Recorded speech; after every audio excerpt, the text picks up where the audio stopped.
का भाटी क्लासेस में हार्दिक स्वागत करता हूँ।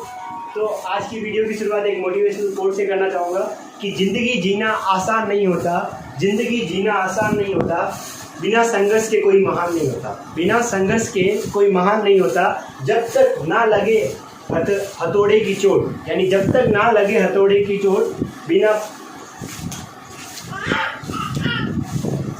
जब तक ना लगे हथौड़े की चोट, पत्थर भी भगवान नहीं होता, पत्थर भी भगवान नहीं होता। इस मोटिवेशनल कोट में बस मैं आप सभी से यही कहना चाहूँगा कि ज़िंदगी में क्या करते रहो, स्ट्रगल करते रहो, यानी मतलब संघर्ष करते रहो। और आपको पता है कि कोई भी कार्य कभी ऐसा नहीं है कि हमारा व्यर्थ नहीं जाता। अगर हम संघर्ष कर रहे हैं और संघर्ष अगर अच्छी दिशा में हो रहा है तो हम जरूर सफल होते हैं। और इसी सफलता की कड़ी में आज हम शुरू करने वाले हैं इमरजेंसी प्रोविजन का पार्ट 3, यानी मतलब वित्तीय आपातकाल के बारे में आज पढ़ने वाले हैं, जो अनुच्छेद 360 के अंतर्गत आता है। और ये अपने इमरजेंसी प्रोविजन यानी आपातकाल प्रावधान का पार्ट 3 है। और कल का जो वीडियो था प्रेसिडेंट रूल, उसमें मैंने ये चीज़ बताना भूल गया, वैसे बोर्ड पे लिखी हुई थी पर बता नहीं पाया कि छत्तीसगढ़ और तेलंगाना दो ऐसे राज्य हैं जहां अभी तक प्रेसिडेंट रूल नहीं लगा है। आप सभी साथियों ध्यान से सुनना, छत्तीसगढ़ और तेलंगाना दो ऐसे राज्य हैं जहां अभी तक क्या नहीं लगा है, प्रेसिडेंट रूल नहीं लगा है। यानी ये दोनों चीज आपको याद रखना मोस्ट इंपॉर्टेंट है। एक अपने स्टडी टेबल के पास स्टिकी नोट पे लिख देना कि छत्तीसगढ़ और तेलंगाना दोनों एक ऐसे राज्य हैं जहां पर अभी तक प्रेसिडेंट रूल नहीं लगा है। तो फाइनेंशियल इमरजेंसी आर्टिकल 360, और अगर इसका डिक्लेरेशन की बात की जाए तो इसकी डिक्लेरेशन प्रेसिडेंट ही करता है। और किस बेसिस पे करता है कि प्रेसिडेंट सेटिस्फाई हो, क्या हो, सेटिस्फाई हो कि भाई भारत की आर्थिक स्थिति खतरे में है, यानी मतलब या तो भारत किसी लोन में डूबा हुआ है या फिर आने वाले कुछ 1-2 महीने में अपना जो वित्तीय खजाना है वो थोड़ा डगमगा रहा हो, तो वहां पर प्रेसिडेंट फाइनेंशियल इमरजेंसी डिक्लेयर कर सकता है। या फिर स्टेट का जो कोटा है, वित्तीय कोटा अगर खतरे में हो तो वहां पर भी प्रेसिडेंट क्या कर सकता है, वित्तीय आपातकाल लागू कर सकता है। इसका जुडिशियल रिव्यू यानी फिर न्यायिक जो ये न्यायालय में देखा जाए तो न्यायालय के प्रति इसका क्या था कि तो 38th कॉन्स्टिट्यूशन अमेंडमेंट एक्ट यानी फिर जो 38वां संविधान संशोधन अधिनियम था, उसमें यह बताया गया कि प्रेसिडेंट खुद सुप्रीम होता था। सुप्रीम का मतलब समझ रहे हो, प्रेसिडेंट चाहे तो कोई भी इमरजेंसी लगा सकता है और चाहे तो उसको हटा सकता है। उसके लिए कोई भी जुडिशियल रिव्यू की आवश्यकता नहीं थी। पहले ये था, ये कौन से में था, ये इसमें था। और दूसरा, जब इंदिरा गांधी की जो नेशनल इमरजेंसी लगाई हुई सही बेसिस पे नहीं हुई, तो वहां पर जहां शाह आयोग ने उसकी जांच पड़ताल की, तब ये वापस 44th कॉन्स्टिट्यूशनल अमेंडमेंट एक्ट लाया गया। सुप्रीम कोर्ट जहां पर बोलता है कि मैं सुप्रीम हूं, यानी मतलब अगर सुप्रीम कोर्ट को लगेगा कि कोई भी इमरजेंसी स्टेट हो या फिर नेशनल हो या फिर फाइनेंशियल हो, अगर उसके लगाने के पीछे कारण अगर सही नहीं है तो वहां पर सुप्रीम कोर्ट अड़चन या फिर ये बोल सकता है सुप्रीम कोर्ट प्रेसिडेंट को रोक सकता है। और इसके अप्रूवल और ड्यूरेशन की बात की जाए तो देखो, ड्यूरेशन के लिए तो आपको बस इतना याद रखना है कि अनिश्चित काल तक है। क्या है ये, अनिश्चित काल तक है। और यहां पर जब इसका अप्रूवल की बात की जाए तो प्रेसिडेंट को अप्रूवल करने के लिए इसको रिटर्न की जरूरत नहीं पड़ती, यानी मतलब अब लोकसभा और राज्यसभा से इसको रिटर्न की आवश्यकता नहीं है, प्रेसिडेंट डायरेक्ट लगा सकता है ये इमरजेंसी। और दूसरी बात की जाए तो लोकसभा और राज्यसभा दोनों इसके ऊपर रेजुलेशन पास करेगी, और ये रेजुलेशन पास करना उनको 60 दिन के अंदर पड़ेगा। जहां अगर लोकसभा भंग हो रखी हो तो उसकी जो पहली सीटिंग होती है, पहली सीटिंग से लेकर यानी फर्स्ट डे से लेकर 30 दिन के भीतर इसको वापस उसके ऊपर मंजूरी देनी होती है। और यहाँ पर राज्यसभा है वो तो कभी डिसॉल्व होती नहीं, आपको खुद को पता है। लोकसभा डिसॉल्व हो सकती है लेकिन राज्यसभा नहीं हो सकती, तो राज्यसभा हमेशा इसके लिए अप्रूव ही रहती है। तो राज्यसभा बोलती है कि भाई साहब मैं भी हूं यहाँ पर, मेरे लिए मेरा भी तो देखो।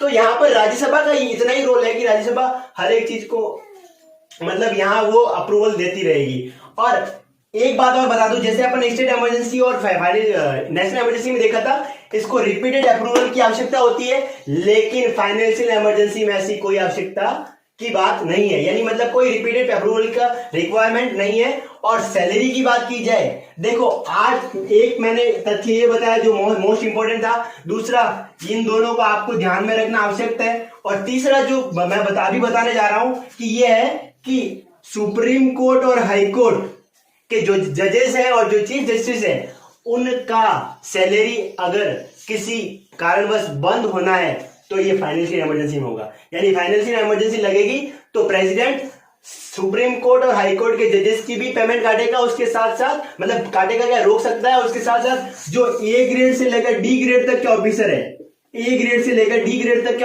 ऑफिसर या फिर कर्मचारी या सर्वेंट है, उन सब की सैलरी रोकी जा सकती है।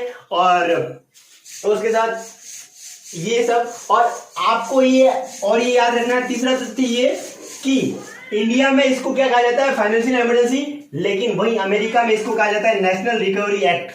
तो आपको याद रखना, अगर क्वेश्चन ऐसा जाए कि जिस तरीके से भारत में वित्तीय आपातकाल के नाम से संबोधित किया जाता है फाइनेंशियल इमरजेंसी को, तो वहीं अमेरिका में इसको किस नाम से जाना जाता है। तो आपको ऑप्शन में से अगर नेशनल रिकवरी एक्ट दिखे तो उसको टिक कर देना है। और दूसरा क्वेश्चन अगर ऐसा कुछ बने कि फाइनेंशियल इमरजेंसी का जो ड्यूरेशन है वो कितना रहता है, 6 महीने, 3 साल, 2 साल या फिर अनिश्चित काल तक, तो फिर आपको इसके ऊपर क्लिक करना है। यानी मतलब आपको ये याद रखना है कि फाइनेंशियल इमरजेंसी एक ऐसी इमरजेंसी है जहां पर आपको एक निश्चित टाइम नहीं दिया गया है। जैसे स्टेट इमरजेंसी में देगा कि अधिकतम कितने, 3 साल, और इसके लिए और नेशनल इमरजेंसी के लिए बताया गया कि 6-6 महीने बाद अप्रूव होती रहेगी। यानी मतलब 6-6 महीने के बाद इसको एक्सटेंड किया जा सकता है। पर याद रखना, इसको अप्रूव करने के लिए कोई रिपीटेड अप्रूवल की जरूरत नहीं पड़ेगी। दूसरी बात, इसका ड्यूरेशन है, जो ड्यूरेशन है वो क्या है, अनिश्चित काल तक है। और इसमें ये सबसे इंपॉर्टेंट है कि सुप्रीम कोर्ट और हाई कोर्ट के जजेस और चीफ जस्टिस की भी सैलरी रोकी जा सकती है या फिर नहीं दी जाएगी। ये कौन से इमरजेंसी में बताया गया, तो फाइनेंशियल इमरजेंसी में बताया गया है, जिसका आर्टिकल 360 है। और अपन लोगों ने 2 ये चीजें पढ़ी थी, नेशनल इमरजेंसी और state emergency. National emergency article 352, और ये 3 बार लगी है, आप सबको पता है, 1962, 1971, 1975। और दूसरी जो स्टेट इमरजेंसी आर्टिकल 356, ये 125 से अधिक बार लग चुकी है। और आप सबको बता दूं, मणिपुर जहां सबसे अधिक बार लगी है, उसके बाद यूपी 9 बार लगी है, उसके बाद बिहार जहां पर 8 बार लगी है, और अपने राज्य राजस्थान में कितनी बार लगी है तो आपको मैंने पिछले वीडियो में बताया था। तो आप कमेंट करके बताएं कि राजस्थान में कितनी बार स्टेट इमरजेंसी लगी हुई है। उसके साथ आपको एक बात बता देता हूं कि आपको ये जागरूकता होगी जानने की फाइनेंशियल इमरजेंसी इंडिया में लगी है या नहीं लगी है।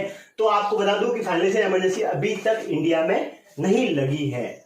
और अभी 2-3 महीने पहले की बात है, जहां पर टाइम्स ऑफ इंडिया का एक आर्टिकल आया था, वहां पर ये बताया गया था कि भाई इंडिया में फाइनेंशियल इमरजेंसी लग सकती है। और वो आर्टिकल फिर टाइम्स ऑफ इंडिया ने गवर्नमेंट से पूछकर पता किया तो वो फेक निकला। यानी अगर आपने ये न्यूज पढ़ी है तो बता दूं कि ये न्यूज फेक थी कि इंडिया में फाइनेंशियल इमरजेंसी लग सकती है। थैंक यू सो मच और धन्यवाद। चैनल को लाइक, शेयर और सब्सक्राइब जरूर करिएगा। हम आपके लिए इतनी मेहनत कर रहे हैं तो आपका भी थोड़ा फर्ज बनता है कि आप जो भी लोग ये वीडियो देख रहे हैं, कम से कम अपने 10 दोस्तों को जरूर भेजें। और हम सब आपको यहाँ गारंटी देते हैं कि आपको जो भी कंटेंट यहाँ पढ़ाया जाएगा एकदम A1 पढ़ाया जाएगा। और अगर आपको कोई भी चीज समझ में नहीं आती तो आप पर्सनली मेरे को मैसेज कर सकते हैं, जो इस वीडियो के डिस्क्रिप्शन में आपको मेरे नंबर दिए जाते हैं। Thank you so much.